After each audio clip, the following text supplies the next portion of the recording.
A mind that is stretched by new dimensions can never go back to its old experiences. That's a quote from the 1800s, believe it or not, by a man called Oliver Wendell Holmes, who was a well-known thinker, philosopher, poet of the times. And it really got me thinking, here in beautiful, sunny Australia, Sydney, great, beautiful day today, got a little cigar going. And, as I'm doing while I'm enjoying a cigar, I'm sometimes thinking about a few different things. And it got me thinking, you, and not just you, but everyone should experience and travel and work remotely at least one time in their life. And there's a few reasons for it. I've got a few notes up here, but basically there's three things that I wanted to share with you today. And the first thing is you're probably living the lifestyle that you grew up in, right? Now, what do I mean by that? And maybe, you've advanced a little bit more, maybe you're making a little bit more money than the lifestyle you grew up in, maybe you're making a little bit of less money, but overall you're living the expectations and the experiences of the people around you. So for example, in Australia, it's very common, very traditional to go to school, then you finish high school, you go to university, you finish university, then you get a job, then you get into a long-term relationship, you get married, you have kids, you buy a house, and you kind of never break out, or you never experience a new lifestyle, right? You live this lifestyle that you're exposed to, that your parents lived, or that the people around you are living. And there's nothing wrong with that. You might even find that lifestyle is perfect for you. It's everything you need. It's comfortable for you, and you might never want to change that lifestyle, and that's okay. But you never know if you don't experience something new. And so for that reason, it's great to just get a new experience. Even if you go travel and work remotely for a month or 2 weeks, at least you can know, okay, this is for me or this isn't for me. And maybe you'll find that it's not for you, but there's a few experiences, a few things you like that you want to bring home to your daily lifestyle. So I'll give you an example. I was in Thailand about 2 years ago, or 1 year, I think it was 2 years ago at this point. And what I decided to do is I decided that I would get a sunset in every single day. I made a goal. I don't know where it came from, but I was like, while I'm here on this beautiful place, I was moving around through different islands, but while I was living this island lifestyle, I was like, why not experience the sunset at least once a day? And there is only one opportunity a day. So I planned my day around seeing the sunset. And honestly, it was incredible. I felt so relaxed. I felt so at peace, working hard during the day, but enjoying a sunset at night. And I'd usually go sit by a beach and just watch the sunset. Or when I was in Bangkok, for example, a city that's full of big buildings and full of a hustle bustle city culture, I made a rule that I would go to a rooftop bar somewhere high up in the city, usually 30 floors high. So right high up, you could see beautiful views of the skyline of the city. And I would get a drink, non-alcoholic, a mocktail or something of that nature. Maybe get a few nuts that came with the drink, or a few little snacks, sometimes some olives or whatever, and just enjoy the sunset in this beautiful city, watching the cars below, watching everyone, racing around. But I just took a moment to enjoy the sunset. And that was, a lifestyle experience that even if I stopped traveling that day, I could bring it home to, my regular lifestyle and make a habit out of watching the sunset, which, more recently I've got into watching the sunrise around Bondi Beach, which has been a beautiful experience. Now, the second reason kind of ties into the first, but a little bit unrelated. You might be living in the wrong country. Now, that might sound a little controversial, but how do you know if another culture, another city, another country isn't better than where you're living right now? Now, I'm not saying you need to move countries, but I'm saying if you at least travel for a little bit and work remotely, you get to experience that lifestyle and you get to experience that city on a whole nother level than if you were just traveling there, right? Keep the cigar alight here. But I always thought that Sydney was the most livable city in the world and I would never live anywhere else. But after traveling, it opened up my mind to seeing, traveling and working remotely, it opened my mind to seeing that there's other places that are highly viable. For example, countries like Denmark and Sweden, Copenhagen and Stockholm.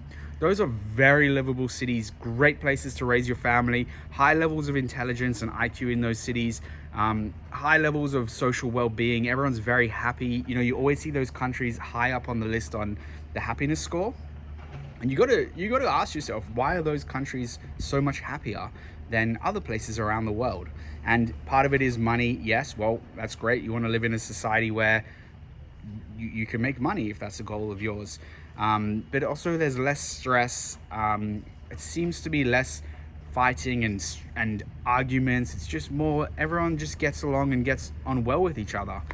And if you've never experienced this, wherever you're living, you might think it's the normal place to live. And chances are you never move countries to live somewhere else, but at least you can experience a different way of being, a different lifestyle, a different mentality. Because I can tell you this, every country's got its own, or every city even has its own vibe, its own way of living, its own lifestyle. And so by experiencing different lifestyles, you can compare it and contrast it to where you're living now, which is likely where you were born or where you grew up in, because it's what you know, it's what's comfortable to you. You don't really think of what could potentially be out there. And lastly, I'm looking at my notes here. You may also realize, and this is not a controversial one, it's something that's been trending for some time, minimalism, but you may realize how little you actually need to live. Now, when I was traveling for 3 years plus, I lived out of a suitcase. I literally only traveled with the things that I could, fit on an airplane, which is usually 23 kilograms or less, plus a backpack of 7 kilograms or less. Now, I got pretty good at, by the end of a year of travel, for example, your suitcase kind of fills up a little bit with things you've picked up, usually stuff you don't need, things you picked up along your way on your travels. And, my bag ends up being a little bit more than 23 kilograms. Got pretty good at, talking my way onto flights with, being overweight in the luggage department.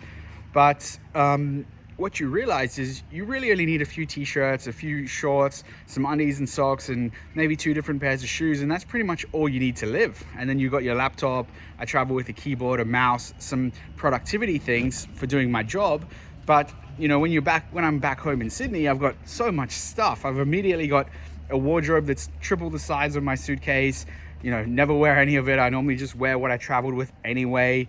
Got a full setup with a monitor and, a pad that sits on my desk so that I can move the mouse around. And, the truth is I don't need any of that stuff. And I'm probably living with a lot less now than what I lived before. But you really start to appreciate the items that you actually need and what's important to you, instead of having your mind bogged down and cluttered by all the things that you own, right? There's a famous quote from Fight Club that says, the things you own end up owning you. And that's a very true statement. You don't really realize it, but that point was driven home to me when I was in Stockholm. I arrived going into winter, so a little bit alarming. When I arrived, and my bag, as I'm standing at the luggage conveyor belt, just wasn't coming out. And so that was a little bit worrying. Oh no, I don't have warm, I think I had just come from, I don't know, maybe somewhere where you don't need warm clothes, for example. And I think I had just come from Hawaii, right? So I was in Hawaii with my parents for a few, maybe a week or so while they were there. And the shocking thing was, all I had was the backpack that I had with my computer and stuff, which was great for work, but I didn't really have any clothes. And even though I had lost my suitcase with all my clothes, all my belongings, it was actually one of the most freeing, maybe 2 weeks of my life. I didn't get it back until I was flying out of the city. Luckily, I got it back.